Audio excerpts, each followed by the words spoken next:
The president has said that he's not going to negotiate on the debt ceiling. So what's the end game here? Well, he has to talk to us because the debt ceiling is a vote that Congress has to take when the statutory limit is reached. In other words, you can't borrow anymore as a government.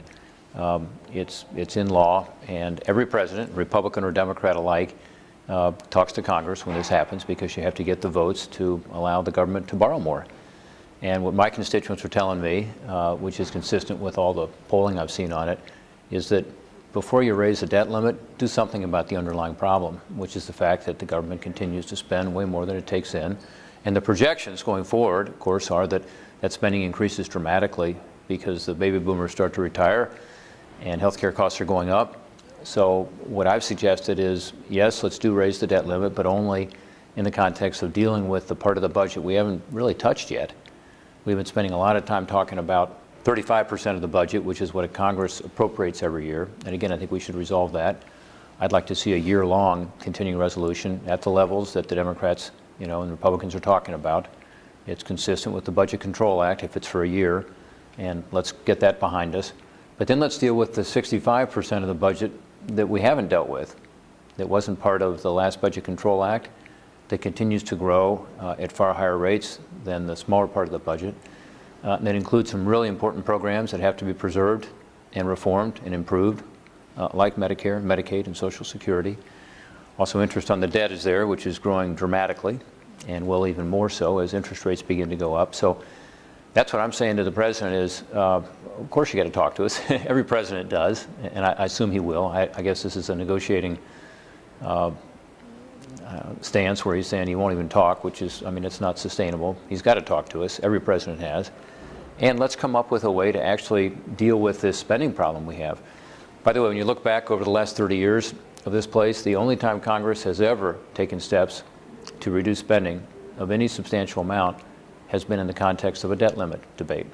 And that includes what used to be called Graham-Rudman across-the-board cuts, the 1990 budget deal that the first President Bush made with Congress, the pay-go rules a lot of people talk about, the 1997 balanced budget agreement with President Clinton and Newt Gingrich, and the most recent Budget Control Act of 2 years ago. They all came out of a debt limit discussion. So for the president to say he won't discuss is just not consistent with history and just not practical. Democrats and Republicans alike are understandably very concerned about voting for raising the debt limit without the administration coming and talking to us about what we're going to do to actually deal with the underlying problem so we don't have to keep raising that limit.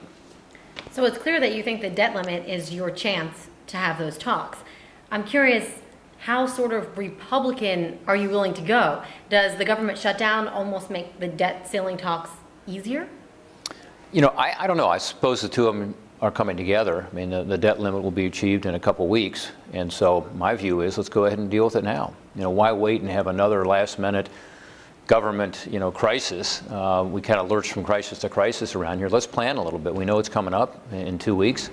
Let's go ahead and this week resolve to address both issues. And my way to address it would be to say, let's have a year-long continuing resolution at the levels that are consistent with the Budget Control Act that the Democrats were okay with, at least yesterday. I don't know whether they will be tomorrow, but they should be. And let's resolve that, take that off the table so the American people aren't worried about that. And by the way, at the same time, let's get to work on actually writing appropriations bills, which is what you're supposed to do around this place. There are 12 appropriations bills. None of them were done this year, which is why there's this continuing resolution from last year.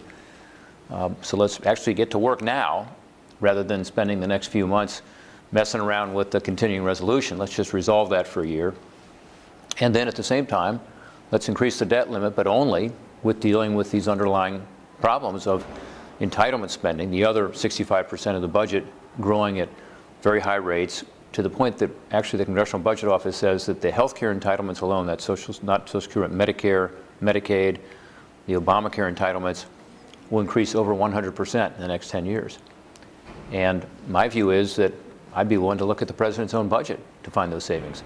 He has in his budget over $600 billion of those kinds of savings. Mr. President, they're in your budget.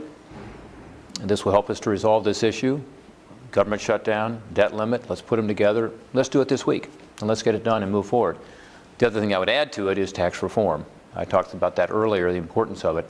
We're not going to do actual tax reform now because we haven't made all the decisions on all the tough decisions that have to be made on tax reform. But let's decide now we're going to have a process put in place to require Congress to actually move on tax reform, because that will give the economy a great shot in the arm. You're one of the few members of Congress I've talked to this week who came to me with an actual plan versus just a back and forth. Mm-hmm. But are we leaving something out? Is Congress broken? Mm-hmm. Congress is broken, yeah. Washington's broken. I mean, when you have a president of the United States saying he won't even talk to Congress, the joke is he'll talk to the Iranians but not to Republicans in Congress. I mean, it really is sad. And so, yeah, we need to talk. We need to resolve these issues. We need to find common ground. I mean, look, I don't like Obamacare, as you know. I think it's bad law. I think it's bad for the economy and bad for our health care. We've made our statement on that. We did the best we could. We fought the good fight. We're going to continue to fight the good fight. But meanwhile, let's not hold the economy hostage to these backs and forth. And as you said, probably most members are talking about are talking about the partisan fight here. I don't agree with the president on Obamacare. I think he's flat wrong. I think putting that in place is going to be terrible for our country. It's in place now. We've got to figure out ways to get more Republicans elected and more people who don't like it. And I'm working on that as well. But in the meantime, let's do the nation's business. I mean, the nation's business is we have the ability this week to sit down and say, okay, let's stop the government shutdown. Let's have a long-term solution here for a whole year, not just for a month or two and have another crisis coming up. Let's do it at a level that's consistent with the Budget Control Act that we just passed 2 years ago. So let's keep spending under control.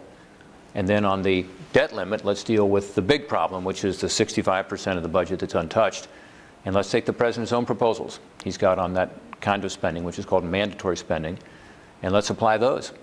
And let's put some real savings in place. The markets and the people that study the economy would respond very favorably, partly because Congress is broken, Washington is broken, and they'd be surprised we get anything done around here.